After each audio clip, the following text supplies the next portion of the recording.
বন্ধুরা, আমি জয়া, আমার চ্যানেলে আপনাদের স্বাগত। আজ বানিয়ে নেব শীষ পালংয়ের তরকারি। এই শীতে নতুন উঠেছে, ওঠার সাথে সাথে আমি ভাবলাম তাহলে যখন বানাচ্ছি তাহলে আপনাদেরকেও দেখিয়ে দিই কিভাবে বানাবো। এই যে সব সবজি নিয়েছি, আর এবার আমি এই প্রথম নতুন আলু কিনলাম। নতুন আলু দিয়ে এই শীষ পালংয়ের তরকারিটা খুবই ভালো হবে, সুস্বাদু হবে। এতে দিয়েছি নতুন আলু, শিম, কুমড়ো, বেগুন আর আলু, আর কিছু দিইনি। আর এই যে শীষ পালংটা আমি সব সবজি আমার কাটা হয়ে গেছে, এবার শাকটা কাটবো। তাহলে চলুন দেখুন কিভাবে করছি। সর্ষের তেল দিয়ে দিলাম, আর এই শীষ পালং এইসব একটু সর্ষের তেল দিলেই ভালো লাগে। এই যে সর্ষের তেল দিয়ে দিলাম, তেলটা তাতুক।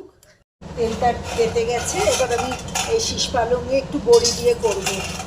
বড়ি দিয়ে করবো, বড়িটাকে আমি ভেজে নিচ্ছি।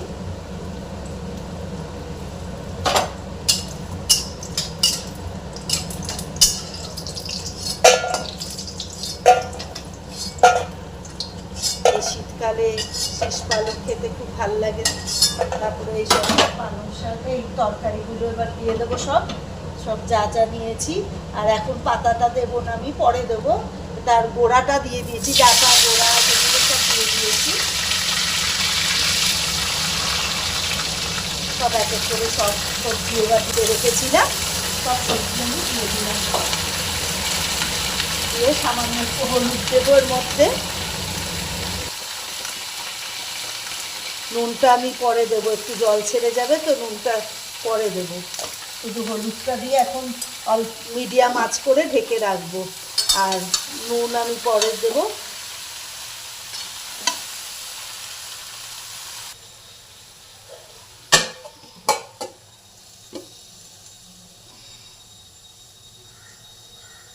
নিয়ে নিয়েছি একটু, এই শীষ পালংয়ে একটু সর্ষে বাটা দিলে ভালো লাগে, তাই জন্য একটু সর্ষে নিয়ে নিয়েছি, কালো সর্ষে আর একটু কাঁচা লঙ্কা।